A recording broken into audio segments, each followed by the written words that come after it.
Básicamente los tres temas que quisiera platicar hoy con ustedes son, el primero, ¿por qué está creciendo el mundo? Porque algunos ya empiezan a hablar de esta inflación, ¿no? Estas palabras, ya saben que en inglés luego les gusta poner palabras juntas, ¿no? Por ejemplo, el famoso brunch, ¿no? Que es breakfast, ¿no? Desayuno y lunch, comida.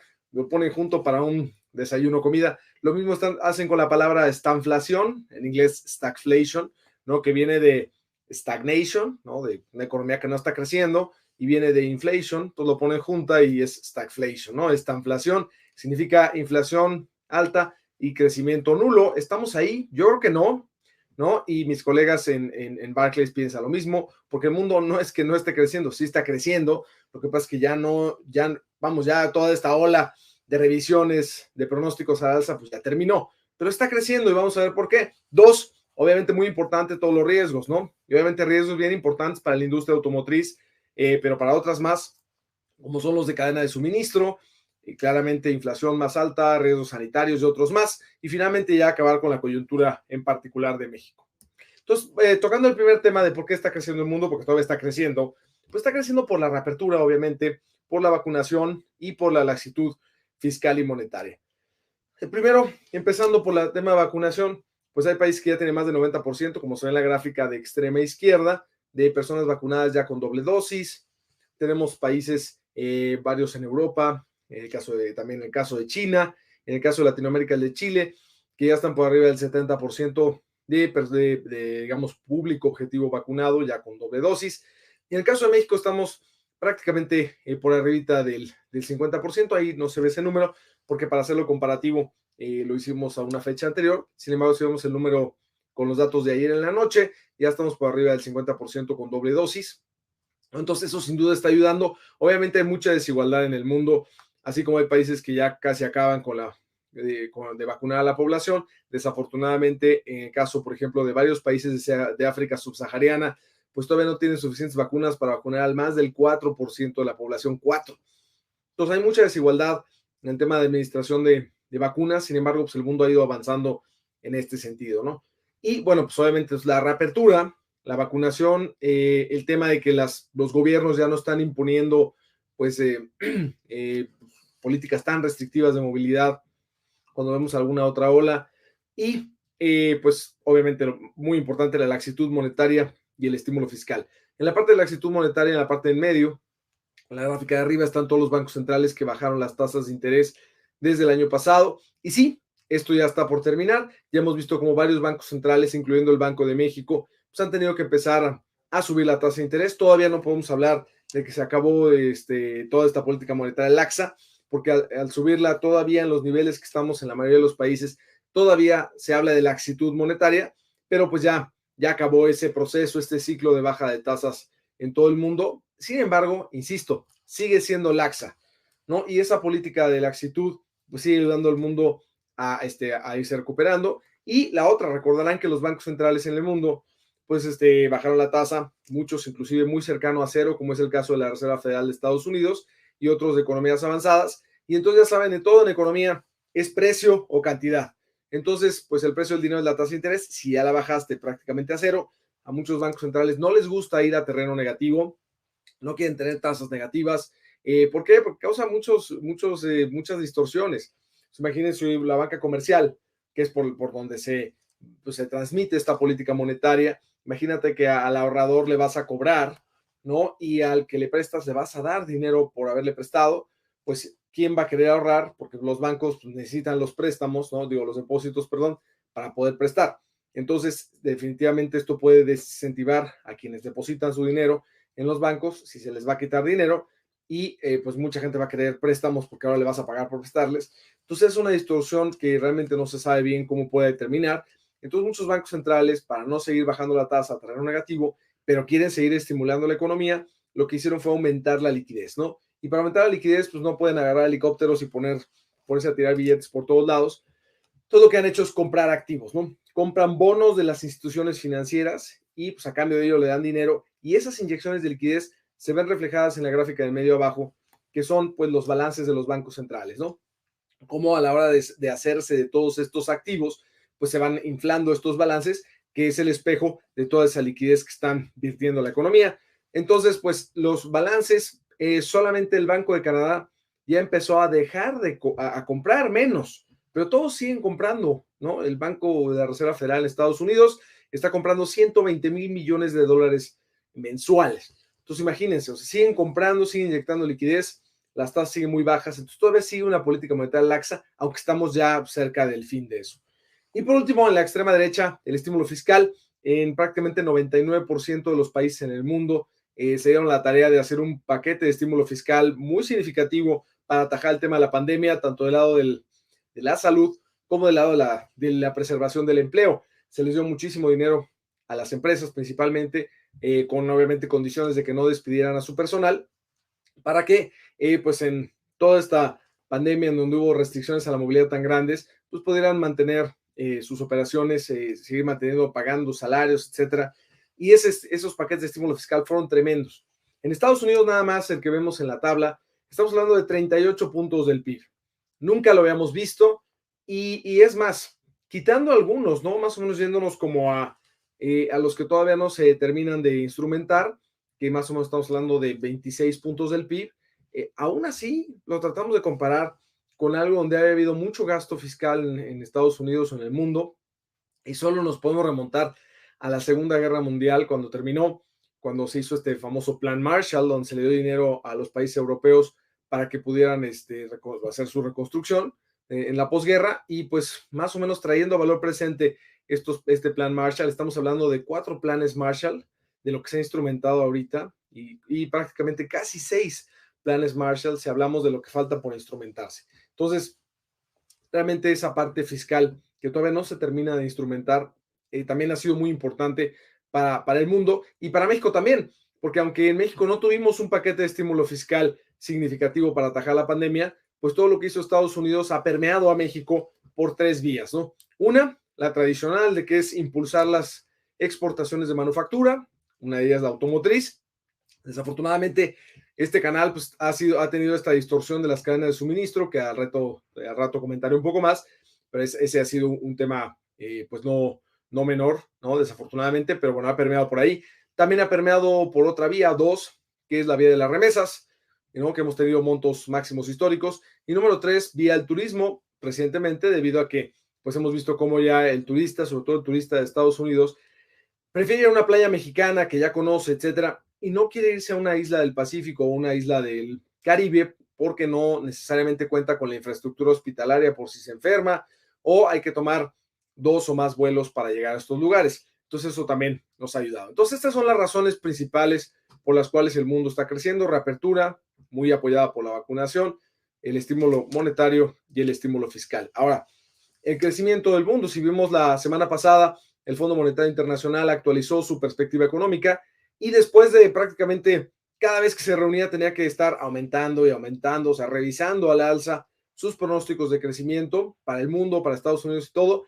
En esta ocasión hubo una disminución de algunos pronósticos, otros ya simplemente no los revisó al alza. Entonces, pues sí, ya esa ola de alza, de revisión al alza, pues tenía que terminar, ¿no? Y parte de esto es porque, así como se ve la gráfica a la izquierda, unas caídas muy significativas y unos regresos también muy significativos, pues llega el momento en donde pues ya no se puede seguir creciendo. Lo que ya se abrió, no puede reabrirse una vez más, ¿no? Entonces, y ahora es cuando se ven cosas, los cambios, ¿no? Cambios que dejó la pandemia, algunos serán transitorios, otros serán permanentes, ¿no? Simplemente el cambio de que ahora para muchas personas el teletrabajo, el home office es algo que se pueda pues llevar a cabo en cualquier momento, y que se vea como que funciona, pues simplemente ese es un cambio muy importante y está pues haciendo que mucha gente que vivía a lo mejor en un departamento caro o chico, muy cerca de su centro de trabajo, hoy pueda vivir en otro lado, en una casa más cómoda quizá, etcétera. Todos estos cambios, pues muchos llegaron para quedarse, ¿no? Entonces, en ese sentido, pues son cambios importantes que hay que tomar en cuenta. Y en todo esto, pues Estados Unidos, por ejemplo, el Fondo Monetario Internacional en julio pensaba que iba a crecer 7%, como se ve en la tabla de la derecha, ahí más o menos en la cuarta fila, y lo revisó a la baja a 6%. Es un cambio muy significativo de 7 a 6%, pero aún así estamos hablando de una tasa de crecimiento bastante alta, ¿no? Y así hizo varios cambios, no todos fueron a la baja. En el caso de la eurozona, de hecho, lo revisó al alza de 4.6 a 5%, y así se fue yendo, pues dependiendo de cada país. Para Latinoamérica, de hecho, lo subió poquito, como cerca de 20 puntos base, pero en general, pues ya, digamos, la ola de alzas ya acabó, y eso pues te está mostrando los retos que está viviendo el mundo, y es a lo que vamos, ¿no? Efectivamente, entonces, ¿cuáles son los retos o los riesgos? El más importante hoy por hoy, del que todo el mundo está hablando, es el de la cadena de suministro y de la inflación, que juntos la gente piensa llamarle esta inflación, que insisto, nosotros no pensamos que sea esta inflación. ¿Sí? ¿Por qué? Porque el mundo sigue creciendo. Lo que pasa es que no está creciendo a las tasas que se pensaron, ni pueden revisarse los pronósticos al alza. Y sí, está habiendo mayor inflación, y hay toda una pregunta de qué tan transitoria es la inflación y qué tanto no lo es. Hay todavía riesgos sanitarios, todavía COVID no ha acabado. No, hoy vimos en la mañana con tristeza cómo Colin Powell, exsecretario de Estado en Estados Unidos, el primer afroamericano, pues falleció de complicaciones de COVID a los 84 años. Muchos desafortunadamente hemos tenido familiares y amigos que nos han dejado por el tema de COVID. Pues hay que seguirnos cuidando, y bueno, pues todavía no se acaba, todavía hay riesgos en este sentido. Y otros más, como esta inmobiliaria china de Evergrande, y otros riesgos geopolíticos que voy a mencionar brevemente. Pero me voy entonces con la parte de inflación y las cadenas de suministro, ¿no? El tema de la inflación, aquí, bueno, pues vemos como las materias primas, arriba a la izquierda, tanto los metales industriales como el cobre en rojo, o como los granos, ¿no? Como es el caso del maíz que pusimos ahí en ¿cómo se llama? En verde. O en el caso de los energéticos, como el Brent en gris, sufrieron un incremento muy, muy, muy significativo. Algunos realmente ya pararon de subir, otros de repente tienen incrementos fuertes de un día para otro por alguna noticia en particular. Eso ha pasado mucho en el caso del petróleo. Pero en general, lo que se puede ver es que una presión inflacionaria no es cuando los precios se quedan altos, sino es cuando incrementan. Se incrementan, ahí está la presión inflacionaria. Si ya dejan de incrementarse, aunque se queden niveles altos, pues ya no se puede hablar de presiones inflacionarias. Se puede hablar de que ahora, bueno, son los nuevos precios, y son precios altos y son más caros, ¿no? Entonces, estamos hablando más desde ese punto de vista, y creo que desde ese punto de vista sí podemos pensar que la presión inflacionaria sí es transitoria, ¿no? En general. Ahora, el tema es que no todo se ha podido pasar al consumidor. Precisamente, pues el año pasado, ¿qué pasaba? Pues no, por ejemplo, en el tema de los coches, no se vendían coches, ¿no? Sobre todo en los momentos más álgidos de la pandemia. Después, de repente, pues ya vino la demanda de coches, y luego ahora hay falta de oferta de coches, ¿no? Por todos estos temas de la cadena de suministro. Entonces, ¿eso qué te denota? Te denota que hay varios temas ahí importantes, desde el punto de vista de planeación, desde el punto de vista, en el caso de los energéticos, pues de todas las políticas de cambio climático. Muchas empresas de petróleo dejaron de invertir en nuevas formas de extraer petróleo, o en más pozos petroleros. Entonces, claramente, pues todo esto nos habla de varias cosas que están causando el momento que estamos viviendo hoy. Ahorita lo desmenuzaremos un poquito más. Pero, por ejemplo, si nos vamos porque son 4 aristas de la inflación, ¿no? Primero, materias primas arriba a la izquierda, luego arriba a la derecha, lo que pagan, ¿no? Los costos de las empresas. En esta encuesta que hace el Institute for Supply Management, el ISM en Estados Unidos, que se lo hace a los gerentes de compras, pues, y les pregunta sobre los precios que están pagando por los insumos, pues desde abril del año pasado hasta hace un par de meses teníamos incrementos todo el tiempo, ¿no? Entonces, pues sí te habla de que sí hubo un incremento muy, muy importante en la parte de los costos de las empresas, ¿no? Y que lo bueno es que, como se está monitoreando, ya no han seguido subiendo. Se quedan altos, pero no han seguido subiendo. Abajo a la izquierda, un poquito lo que ven los mercados en la inflación. También el swap de inflación de a 3 años, que llegó a ubicarse pues casi en 3%, que no lo habíamos visto desde 2007-2008, ya también dejó de crecer. Y por último, abajo a la derecha, las expectativas de inflación de esta encuesta que hacen a los hogares, la Universidad de Michigan, en todo Estados Unidos. Pues se fijan, también hay una percepción de transitoriedad. ¿Por qué? Porque vemos las expectativas a un año en 4.6%, que son altas, pero las de 5 años bien ancladas en 3%. Entonces, en general, el fenómeno inflacionario se aprecia fuerte, se aprecia todavía transitorio. Insisto, es probable que los precios se queden altos y sea caro, y eso haga que pues se vaya transfiriendo desde las materias primas hacia el consumidor conforme la economía pues se reabre más. Pero eso entonces todavía te va a dar un espacio de presiones inflacionarias importantes hacia adelante, ¿no? Lo cual lo hace no tan transitorio, pero que el hecho de que ya no sigan subiendo significativamente, sino que se hayan quedado altos, pues te puede hablar de que sí puede ser transitorio este fenómeno inflacionario. Tal vez en las economías avanzadas esto para el año que entra ya se esté disipando, ¿no? En algún momento, o sea, muchos pensaban que desde este año y no está pasando. Yo creo que va a ser en algún momento a mediados o hacia finales del año que entra. Y para las economías emergentes, a lo mejor estamos hablando de una transitoriedad, pero que, vamos, desafortunadamente pues, podría desaparecer hasta el 2023, sobre todo porque ustedes saben, en las economías emergentes, el componente de alimentos, el componente energético, tiene un mayor peso en el índice de precios y eso hace pues que tarde un poco más en disiparse toda esta presión inflacionaria, ¿no? Ahora, algo muy importante, no nada más ha habido inflación en los precios de del consumidor y del productor, sino también inflación en los precios de los activos. Vemos del lado izquierdo en las acciones, ¿no?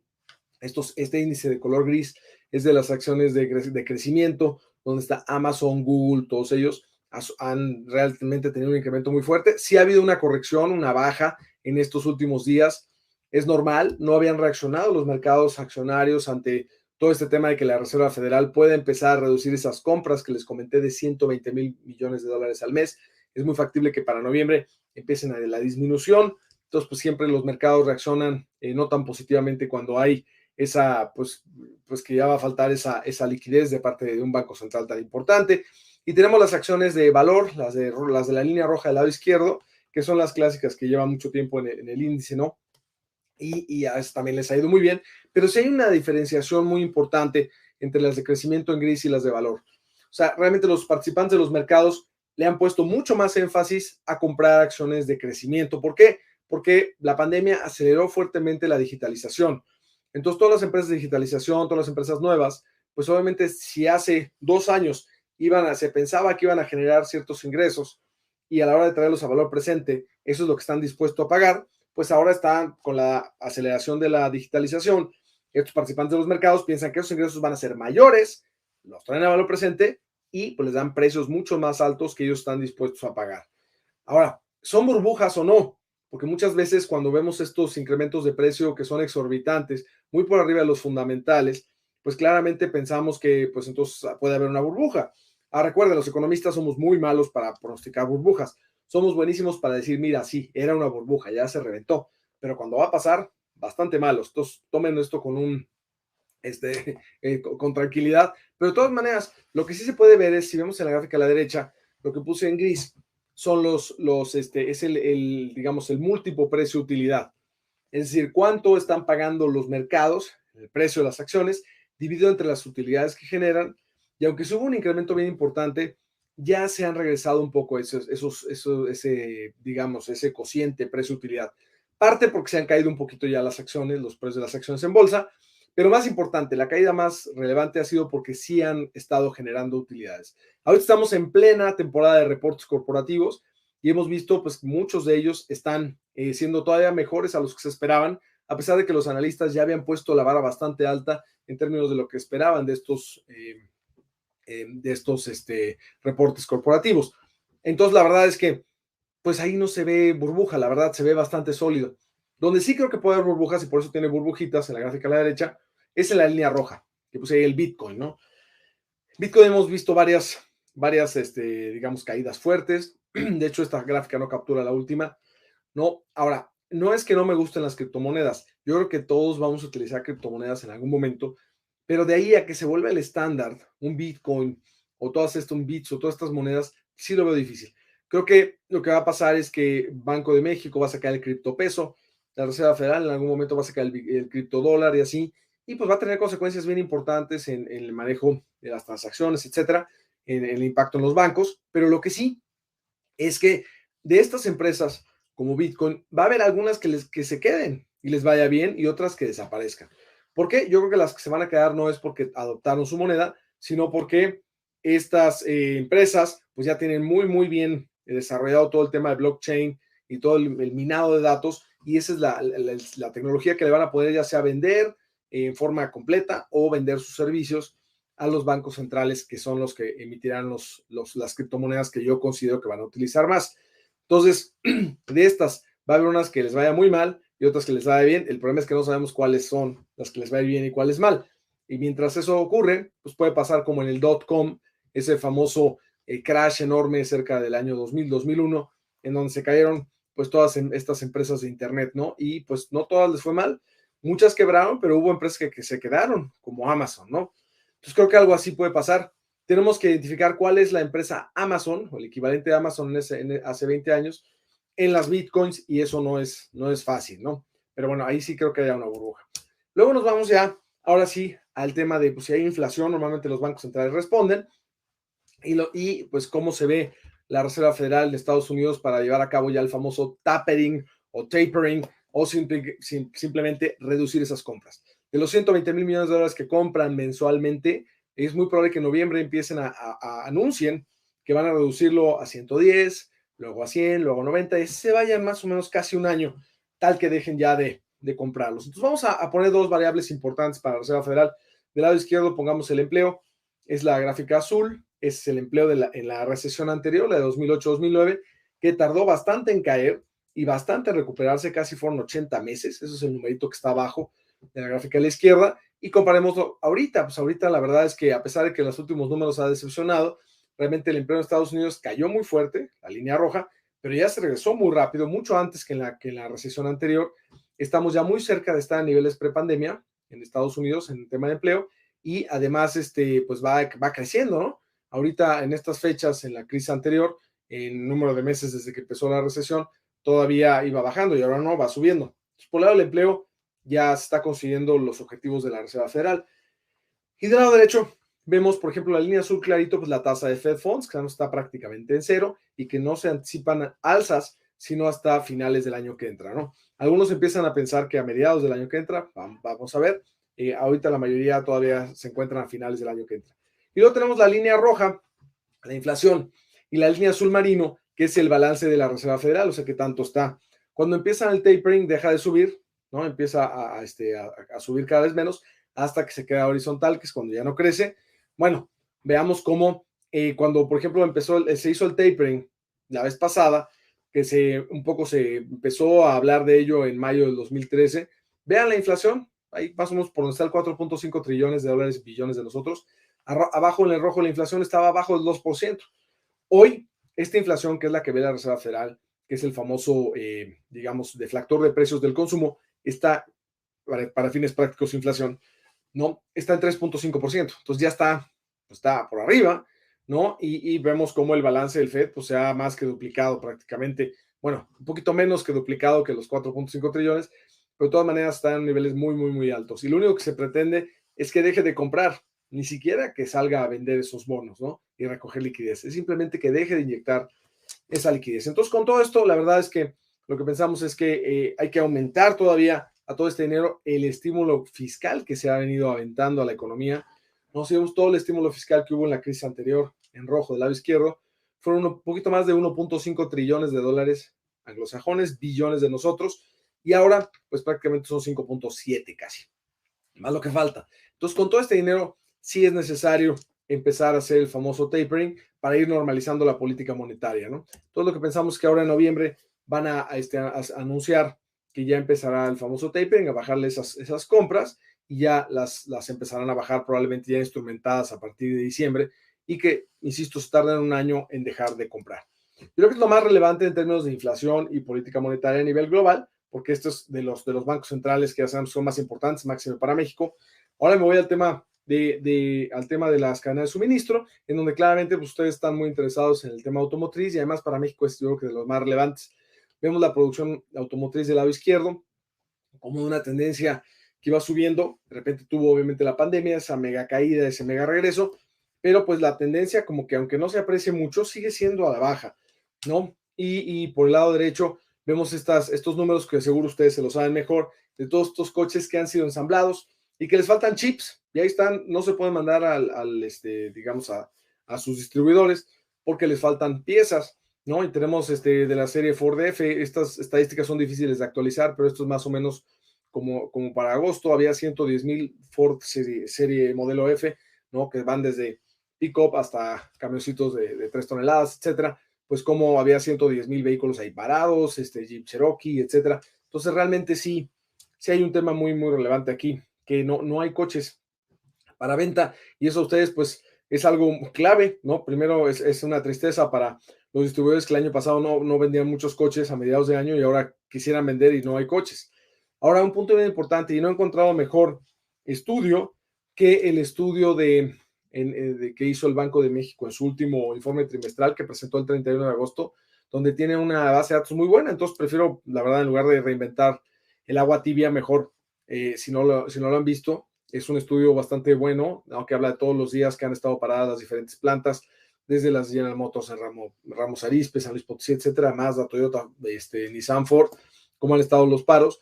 Y en este sentido, bueno, cómo le ha ido a las armadoras, ¿no? El porcentaje de capacidad instalada afectada por armadora está al lado izquierdo, pero al lado derecho lo que tenemos es cómo ha habido inversión, sí ha habido inversión, vean cómo la línea verde ha subido la capacidad instalada, sin embargo la capacidad utilizada o la producción pues no, ya dejó de subir y ese pues, es un punto muy relevante. Entonces con esto, el Banco de México lo que puso son 3 escenarios, ¿no? Aquí están los 3 escenarios. Un escenario, digamos, donde se pierden 70 puntos base del PIB, es decir, 0.7 puntos. En otro donde se pierden 0.83 y el otro donde se pierde un punto porcentual prácticamente completo. Entonces, ¿dónde estamos? Probablemente estemos donde se pierda un punto porcentual completo, viendo cómo ha ido avanzando esto. Y sobre todo la escasez, que ya sé que no nada más son semiconductores o chips. Faltan llantas, faltan una serie de insumos. Para la industria inmobiliaria hace falta madera. O sea, sí ha habido un golpe muy importante del lado de la demanda y también del lado de la oferta. Ahora, tratando de explicar todo, ¿qué pasó? Pues del lado de los semiconductores, particularmente para los coches, ustedes saben muy bien que, pues por un lado, el año pasado, primero no, con el impacto tan fuerte de la pandemia, era muy difícil planear qué oferta iba uno a tener que tener o qué producción para el año que entra. Entonces hubo una mala planeación ahí, pues la misma pandemia no lo permitió. 2, cambios en los hábitos de consumo, ¿no? Las personas en lugar de estar demandando pues coches, etcétera, estuvieron demandando muchísimas computadoras, consolas de videojuego, televisiones. Entonces, como los chips ahora son bastante genéricos, las empresas que hacen chips, pues redirigieron su oferta de los coches que no les estaban comprando, la parte automotriz, hacia la parte de teles, consolas, computadoras. El problema es que este choque, en el cual la gente el año pasado dejó de demandar muchos servicios como hoteles, restaurantes, etcétera, y se puso a demandar muchos más bienes, ¿no? Para mejorar su casa, para jugar, para entretenerse, etcétera, pues hubo un cambio bien importante este hábito de consumo. Y ahora, este año que regresó la demanda del lado automotriz y de otras más, pues ya estas empresas no, como no ha bajado la demanda de los otros productos, no se dan abasto. Y ampliar la planta productiva de las empresas, sobre todo de chips, es muy complicado. Tardan entre 8 meses, un año, cuando van muy rápido, ¿no? Las directrices, todo lo que tiene la regulación, todos los requisitos que necesitan estas empresas para poder producir estos chips, e inclusive a nivel de limpieza, etcétera, son muy complicados de cumplir y toman tiempo. Entonces, todavía es probable que nos tome unos 6, 8 meses más para que realmente empecemos a ver un incremento importante del lado de la oferta de semiconductores nada más y que esto pueda aliviar pues todos los problemas de cadena de suministro. Pero no es lo único. Como el problema ya más grande, como pues los seres humanos estamos comprando más bienes y demandando bienes y servicios, pues la infraestructura que había de contenedores, de puertos, pues se ha saturado. Vemos cuántos puertos en el mundo está saturado hoy por hoy, ¿no? Inclusive Joe Biden, presidente de Estados Unidos, pidió la semana pasada que ya en el puerto de Los Ángeles, Long Beach, bueno, no es Los Ángeles, Long Beach, San Diego, Long Beach, pero también en el puerto de Los Ángeles, que todos ya empiecen a hacer operaciones 24/7, ¿no? 24 horas al día, 7 días a la semana, para que realmente se quiten esas saturaciones que están ahí. Entonces, la infraestructura mundial de comercio no está dando para la nueva demanda de bienes, ¿no? Entonces, por eso vemos también ese incremento de los precios, ¿no? Y vemos esta saturación de puertos. Y bueno, pues, ¿qué va a seguir? Bueno, que pues, toda esta saturación de puertos y de navíos que tienen que estar cruzando el mar, pues se cruzan con que necesitan más combustible. Entonces, los precios de combustible también están altos, ¿no? Y las empresas petroleras, por el tema de cambio climático y todas estas políticas, pues ya no han estado invirtiendo tanto en eso. Entonces, son muchos problemas que no son complejos todos, pero muchos problemas simples de entender al menos, que se están uniendo y nos están teniendo esta afectación. Entonces yo no digo que no vamos a crecer y que vamos a estar en esta inflación. Yo creo que simplemente vamos a crecer más lento, ¿no? Precisamente de lo que hemos estado creciendo los últimos trimestres, y por otro lado, pues con niveles de inflación altos, que yo creo que la presión inflacionaria sí va a bajar, va a ceder para países avanzados el año que entra, para países, digamos, emergentes en el 2023, pero lo que sí es que probablemente nos quedemos con precios altos, ¿no? Eso es un tema muy importante de comentar. Ahora, los riesgos sanitarios, y con esto llego a la coyuntura de México, los riesgos sanitarios tenemos que, pues afortunadamente, bueno, en el mundo ha habido 4 olas de COVID y ya prácticamente pareciera que esta cuarta ola ya quedó atrás, ¿no? La Delta afortunadamente no propició restricciones tan considerables. Vemos el caso de fallecimientos de la gráfica en medio en rojo, cómo fueron mucho más pequeños en esta ola que en la ola anterior, lo cual pues ya nos habla de que la vacunación y el aprender a coexistir con la enfermedad, con mejores medidas sanitarias, etcétera, se ha funcionado. Y finalmente, como la vacunación, aunque últimamente pues hemos visto una caída en el número de dosis diarias a nivel global, pues sí ha habido un incremento importante en la población vacunada. Si esto nos vamos a México, en México no hemos tenido 4 olas, hemos tenido 3, y esta tercera ola también parece que ya quedó atrás. Los fallecimientos, como se ve en medio, también fueron mucho más pequeños en esta ola versus la anterior. Y la vacunación en México ha sido bastante buena dentro de todo, ¿no? En la extrema derecha vemos como ya, pues en promedio, ¿no? Empezamos, recuerden, con 5,000, 10,000 dosis en diciembre del año pasado. Ahorita ya promedio en el año, hasta los datos de ayer, casi 430,000 dosis diarias, con días donde hemos tenido pues más por arriba de 1.4 millones. Entonces, a pesar de que la vacunación empezó muy lento en México y se decía que iba a acabar en el 2050, se ha agilizado y se va bien. Y de hecho, la forma de la curva en México de cómo ha procedido la vacunación es mucho mejor que la de Estados Unidos, en donde hasta abril todos los días se vacunaban a más número de personas y a partir de abril pues tuvimos una caída muy fuerte por toda la gente que no se quiere vacunar, ¿no? Entonces, ¿cuáles son los riesgos? Pues que mucha gente no quererse vacunar en lugares donde sí hay vacunas. Y en otros lugares donde hay vacunas, aunque se quieran vacunar, pues no hay, no como el caso de varios países de África subsahariana, pues eso puede hacer que nos tome más tiempo terminar con la pandemia, siguen saliendo las variantes, etcétera, y pues tengamos que coexistir con esto, ¿no? Entonces, bueno, ahora, los últimos riesgos aquí son, digo, nada más para terminar, los riesgos sanitarios se ven ya más o menos domados, a menos que salga una variante que sea no nada más contagiosa, sino más con un nivel de mortalidad más alto, que por el momento no ha pasado, pero parecería ser que no va a ser así. Ahora, el tema de Evergrande, del lado izquierdo, gran inmobiliaria de China, lo que pasa es que dejó de pagar algunos cupones de bono, etcétera, y pues la deuda, ¿no? Y lo comparaban con Lehman Brothers. Efectivamente, el sector inmobiliario en China es de los más importantes del PIB. Efectivamente, lleva ya algunos años ya con algunos problemas, ¿no? Como edificios vacíos, etcétera. Pero 3 cosas importantes. Uno, la deuda de Lehman Brothers era más alta. Eran 600,000 millones de dólares más o menos, y la de Evergrande 300. Entonces, sí sigue siendo enorme, pero eso es importante. Dos, ¿quiénes tienen la deuda de Lehman versus Evergrande? Los que tenían la deuda de Lehman era todo el mundo, entonces el riesgo de contagio era altísimo. Acá, el 80% de la deuda de Evergrande la tienen los mismos locales en China. Entonces, eso protege un poco a que el contagio sea mucho menor. Y número 3, el gobierno es mucho más intervencionista en China que en Estados Unidos. En Estados Unidos decidió dejar quebrar a Lehman. El gobierno de China no creo que deje de quebrar a Evergrande. Lo que va a pasar probablemente es que pues vayan poco a poco ir digiriendo esta situación financiera sin dejar de financiarlo, sin que tenga falta de fuente de financiamiento, y eso creo que va a ayudar mucho. Y por último, el tema del techo de endeudamiento en Estados Unidos, han sido discusiones muy grandes.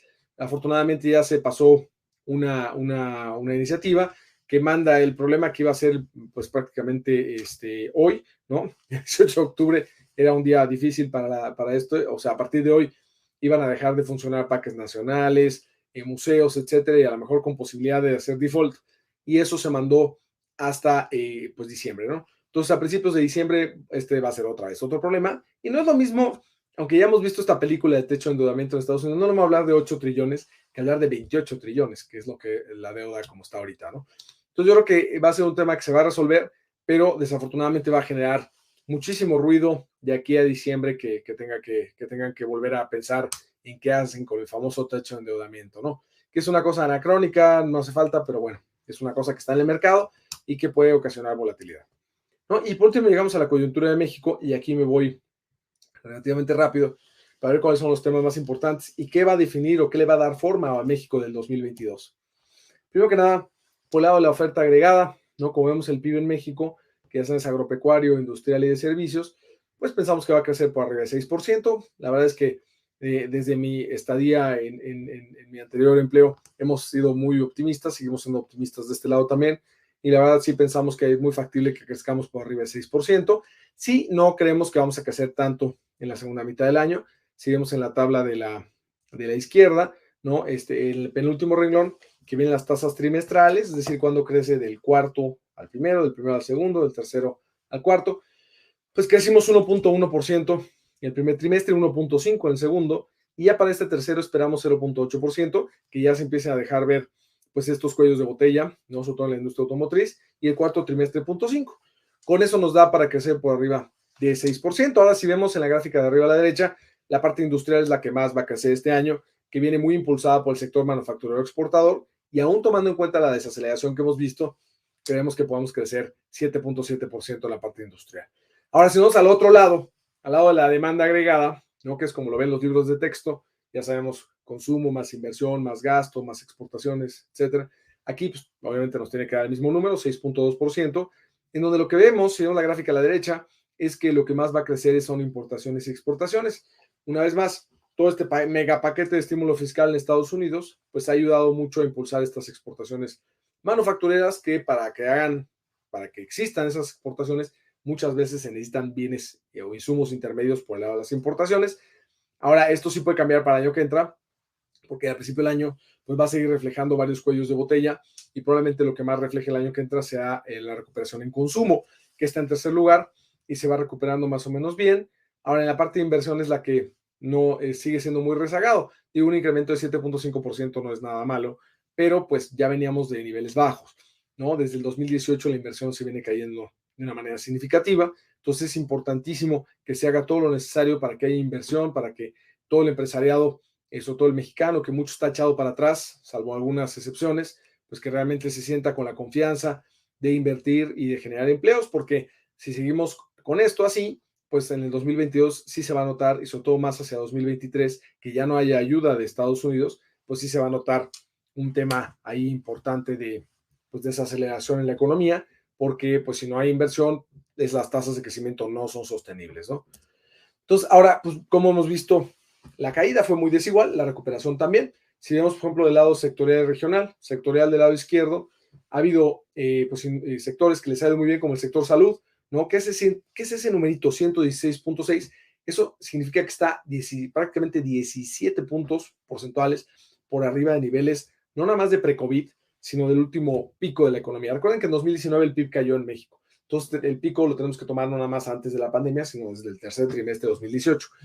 Obviamente a salud le ha ido muy bien por las razones tristes, ¿no? Que es el tema de COVID, pero hay otros que les ha ido bastante bien, como apoyo a los negocios, medios masivos y, por ejemplo, los servicios inmobiliarios, ¿no? Que decíamos que mucha gente pues, ha estado, corporativos, pues han abandonado algunos edificios, tienen mucha más gente haciendo home office, personas que se prefieren ir a una casa o vivir en una playa en lugar de vivir cerca de su centro de empleo, porque ya no necesita ir físicamente. Todo esto, pues también le ha ido bien a los servicios inmobiliarios, que es algo extraño, porque normalmente en las recesiones, servicios inmobiliarios también se cae y en esta ocasión no fue así. Y así vamos bajando por todo el lado sectorial del lado izquierdo y llegamos a los sectores más vulnerables, ¿no? Hoteles y restaurantes y esparcimiento, hoteles y restaurantes al 75%. Esta es información del segundo trimestre, en el primer trimestre estaban como el 68%, entonces ha habido un avance. En esparcimiento, 54% sigue bastante bajos, estaban por abajo del 50% en el primer trimestre, pero ahí pues obras de teatro, parques de diversiones, etcétera, todavía están enfrentando retos bien importantes para salir adelante, ¿no? Entonces, muy desigual la caída, muy desigual también la recuperación. Y a nivel estatal, del lado derecho que todavía está el primer trimestre, todavía no sale la información del segundo, vemos ya estados como Baja California, que se pudo conectar muy bien a todo el paquete de estímulo fiscal de Estados Unidos, tiene una vocación manufacturera, etcétera, pues ya está por arriba de niveles del pico más reciente. Y así vamos bajando hasta los estados de Quintana Roo y Baja California Sur en rojo, que pues claramente tiene un componente turístico muy, muy importante y que pues fueron muy afectados. Yo creo que ya para la información del segundo trimestre, estos estados van a estar más cerca ya del 90%. Entonces, también pues bastante desigualdad a nivel regional. Ahora, ¿cómo les fue a los estados en el PIB? El año pasado arriba, pues Tabasco fue el único estado que creció, llevaba más de pues 9 años de caídas del PIB y además pues ahí es donde están los proyectos prioritarios del gobierno federal, particularmente la refinería de Dos Bocas y parte del Tren Maya, donde fue bien, pero los demás estados todos con caídas en el PIB. Ahora para este año, abajo, vemos como pues estados que estuvieron muy afectados como Baja California Sur o Quintana Roo, pues probablemente sean los más beneficiados con el regreso del turismo, sobre todo el turismo extranjero de playa, y estados con vocación manufacturera a pesar de los cuellos de botella como el caso de Coahuila. Entonces un poco como vemos el PIB por estado. Y bueno, ¿cuándo nos vamos a recuperar a este nivel, no nada más prepandemia, sino al nivel de antes del 2019 que cayó el PIB? Pues mira, se fijan la gráfica de la izquierda, las barras verdes son las tasas de crecimiento y la línea roja es el nivel de PIB. Y si vemos para que lleguemos al nivel de PIB de 2018 no falta tanto. Es muy probable que el año que entra ya estemos ahí. Este año vamos a llegar probablemente a niveles prepandemia y el año que entra a niveles del pico más reciente de 2018, ¿no? Decía escenario optimista, la verdad es que ya no, yo creo que es un escenario muy realista. Y a nivel estatal, ¿cómo nos vamos a ir recuperando? Vemos en la gráfica el lado derecho, pensamos 9 estados este año ya van a estar por arriba del tercer trimestre de 2018, para el año que entra 15. Entonces, para que haya igualdad, o al menos para que todos los estados hayan podido recuperarse a niveles desde antes de la pandemia y de la caída del 2019, pues estamos hablando a lo mejor 2026, 2027. O sea, en esa parte sí, a pesar de que la economía en su totalidad se recupere, ya para que todos los estados estén recuperados sí va a tomar un poco más de tiempo. Ahora, en el detalle más de corto plazo, pues vemos, por ejemplo, los índices PMI, ¿no? Como los indicadores del IMEF, que pues te dan información mucho más oportuna que el PIB, etcétera, pues ya después de haber subido fuertemente y traspasar hacia arriba, como está en el ángulo superior izquierdo, los niveles de este umbral entre expansión y contracción de 50, pues ya se han estancado un poquito ahí. Entonces ya no te hablan de tanto crecimiento hacia adelante. Lo mismo pasa con el IOAE, ¿no? Que está en medio, que es el indicador oportuno. Vemos los índices de movilidad de Google arriba a la derecha, entonces después de un incremento importante se estancaron. Ahora lo bueno es que en septiembre vimos un repunte y parte de octubre, entonces a lo mejor todavía puede haber un repunte ahora en este último trimestre. Y el semáforo epidemiológico, que ya no es tan relevante porque las políticas que implican ya no son tan severas, sí vemos también que pues ya no hay estados en color rojo y pues cada vez más hay más estados en color verde. Y bueno, en la producción y ventas de coches, que ahora van a ir mucho de la mano, ¿no? Abajo a la izquierda, pues eso sí necesitamos que se empiecen a quitar estos cuellos de botella para que realmente pues pueda seguir la industria automotriz. Entonces sí podemos tener todavía varios meses, desafortunadamente, con una sequía de producción de coches y eso pues ustedes tienen que planearlo muy bien los distribuidores para ver cómo le hacen y cómo pues van ahí ajustando las expectativas de los clientes, ¿no? Bueno, ahora en cuanto al tipo de cambio, llegando ya nada más a la parte final de tipo de cambio, política monetaria y así, en el tipo de cambio pues, esperamos después de esta pues, volatilidad que hemos visto reciente por pues, estos cuellos de botella, más la Reserva Federal a punto de hacer el tapering, etcétera, estos problemas de Evergrande en China, pues ha habido volatilidad. Ahora esperamos que a finales del año esta volatilidad ceda un poco, ya que además el tema del tapering ya se sepa cuándo empezó, etcétera, y que podamos acabar el año en un 2020 y el año que entra acabar en un 20.90 pesos por dólar. Entonces, el año que entra a lo mejor un poquito de depreciación, no mucha, prácticamente, inclusive a los niveles que hemos estado hace algunos días, ¿no? Un poquito más alto, pero así se aprecia. Acuérdense que a finales del año que entra nos vamos a estar acercando a que la Reserva Federal ahora sí no nada más disminuya compras, sino empieza a subir tasas y normalmente eso fortalece al dólar, ¿no? Ahora vamos a la inflación. En la inflación hemos tenido inflaciones altas. Hace mucho que no veíamos inflaciones como las que estamos teniendo, nada que ver con las que teníamos hace muchos años, ¿no? Como las de más de 100% en los 90s, etcétera, bueno, en los 80s más bien, o por arriba del 50% en los 90s, nada que ver, pero son inflaciones que ya no estábamos acostumbrados, ¿no? Y pues han venido con muchos temas, ¿no? Con todos los temas de los commodities, con un tema de regreso de los servicios el año pasado, sabemos que pues todas las tarifas aéreas no pues, estaban prácticamente en cero, y estas pues este año ya se ha recuperado muy fuerte la aviación, entonces hemos tenido regresos en ese sentido. Entonces pues, la inflación viene fuerte. ¿Llegó para quedarse o no? Yo no creo que nos quedemos con inflación de 6% por 5 años. No creo eso. Yo creo que este año sí es muy factible que lleguemos, todavía la inflación inclusive termine el año alrededor de 6.6%. O sea, todavía le queda un tramo por recorrer a la inflación este año. Y que el año que entra, pues podamos terminar en niveles más alrededor de 4% o inclusive abajo de 4%, como está en la gráfica de extrema derecha. Con esto, pues es muy factible que el Banco de México tenga que seguir subiendo la tasa. ya lleva algunos incrementos, ¿no? En junio, otro en agosto, otro acaba de incrementar la tasa, 25 puntos base. Entonces es muy factible que en las dos reuniones que quedan este año todavía aumente 25 y 25, con la posibilidad y el riesgo de que en una de esas aumente 50 puntos base, o sea, 0.5 en lugar de 0.25. Pero yo creo que hasta ahorita está todo puesto para que sean 0.25 y termine la tasa en 5.25 este año. Y todavía con la llegada del nuevo gobernador en enero, Arturo Herrera, que ustedes conocen bien como ex secretario de Hacienda, pues es factible que él tenga que volver a subir la tasa al menos una vez, ¿no? Simplemente porque, ¿por qué? Pues cuando llegue, la inflación va a estar en 6.5, 6.6%, y pues se va a ver muy raro que el Banco de México viniera a subir tasas, llegue él y no suba. Entonces, simplemente por credibilidad y por los niveles de inflación que van a estar, es factible que tenga que subir la tasa al menos una vez cuando llegue, ¿no? Entonces, y tenemos una junta de gobierno pues muy responsable en ese sentido, ¿no? Entonces, bueno. Ahora, ya nada más termino con un comentario del lado más político, ¿no? Esta lámina se las he puesto, creo que en las últimas veces que me han invitado, y lo que tengo que irle agregando es un libro más de nuestro presidente, ¿no? Porque al final del día, pues ha cumplido a rajatabla lo que prometió que iba a hacer del lado económico, ¿no? Porque prácticamente podemos dividir eso en cuatro, ¿no? Uno, del lado económico, pues tenemos los proyectos de infraestructura, son los que se han hecho. Programas sociales, los que se han hecho. Las políticas de deshacer, echar para atrás la reforma educativa, el nuevo aeropuerto, el caso hoy de la ley de la reforma eléctrica, ¿no? Que yo la verdad considero que no estoy del lado de que piensa que no va a pasar, ni tampoco de los que sí va a pasar.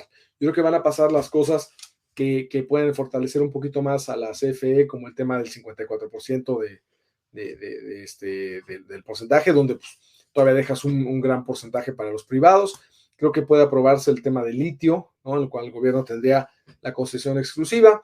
Y la verdad, en todos los temas donde va a implicar arbitrajes legales internacionales que atentan contra el nuevo Tratado de Libre Comercio, contra el TEMEC, todos esos creo que no se van a aprobar. Entonces creo que va a ser una reforma ahí que se va a aprobar algunas cosas sí y otras no, y pues no va a ser, digamos, no va a tener el impacto tan negativo como algunos han expuesto en los periódicos, ¿no? Entonces creo que eso es lo que va a pasar. Y finalmente la responsabilidad fiscal y respeto a la autonomía del Banco de México lo ha sido también a rajatabla, ¿no? Entonces en ese sentido la verdad es que creo que podemos seguir hablando de que el presidente no causa mucha incertidumbre, sino lo que dijo, lo que prometió es lo que ha hecho, ¿no? Y yo creo que es importante siempre tomarlo en cuenta, sobre todo nosotros con respecto a nuestras decisiones, ¿no?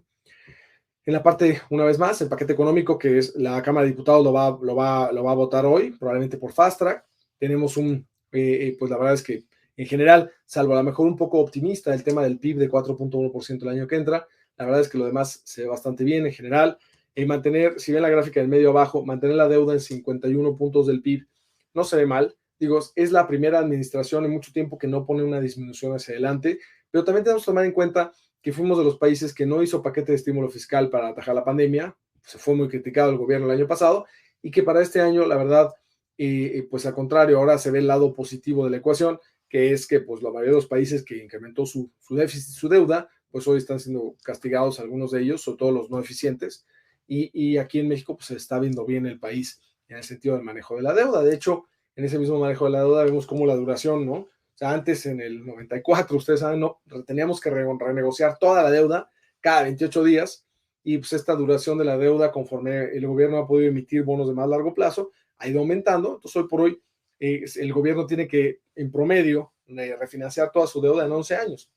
Entonces aparte le da una diferencia muy, muy importante, además de que ya no ha estado creciendo en términos de PIB, y vemos que pues nosotros pensamos que no va a perder grado de inversión. Estas son las tres calificadoras, ¿no? Fitch, S&P y Moody's, y donde está el escudo nacional es la calificación de la deuda soberana, donde está el logotipo de Pemex es la de Pemex, y vemos cómo en la línea punteada en medio es el famoso umbral, el grado de inversión.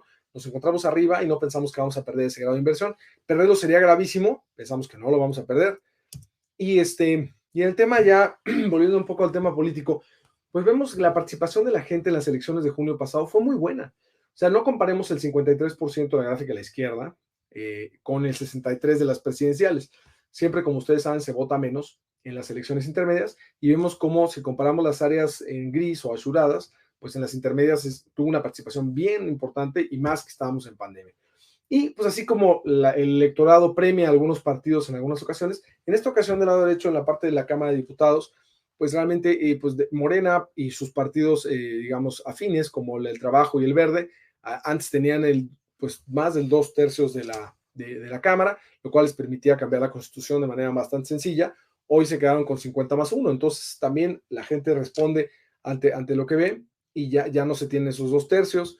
Y pues, por ejemplo, en los estados, en las entidades donde hay ciudades más habitadas, como es el caso de la Ciudad de México, arriba a la izquierda, el Estado de México, realmente ganó muchos municipios, ganó el PRI y el PRD y el PAN, ¿no? Entonces, eso creo que es importante. En Jalisco, abajo a la izquierda, el naranja, el partido Movimiento Ciudadano ganó muchísimos municipios. En el caso de Nuevo León, que sabemos que la gobernatura la ganó Movimiento Ciudadano con Samuel García, que tomó posesión hace algunos días, vemos que prácticamente Morena no tuvo un triunfo ahí. Entonces, como que lo que quiero decirles es que la población salió a votar en junio pasado, y pues así como premia algunas veces, ¿no? Ganó 11 de 15 gubernaturas Morena, en otros casos no, el premio no se le dio a Morena, y todavía hay elecciones muy importantes el año que entra, y en 2023, antes de las de 2024, el año que entra tenemos 6 gubernaturas: Aguascalientes, Durango, Hidalgo, Oaxaca, Quintana Roo y Tamaulipas, y en el 2023 Coahuila y Estado de México. Entonces yo veo un país que la población, así como premia un partido, pues también toma decisiones cuando no ve pues que se están haciendo las cosas que se prometieron, etcétera, y veo un gobierno que pues dentro de la parte económica se ha cumplido, independientemente si estamos o no de acuerdo en que son las mejores políticas para nuestro país. Ahí están nuestros pronósticos, y con esto termino, y les agradezco muchísimo el tiempo, la invitación. Pues espero que haya sido de interés para ustedes.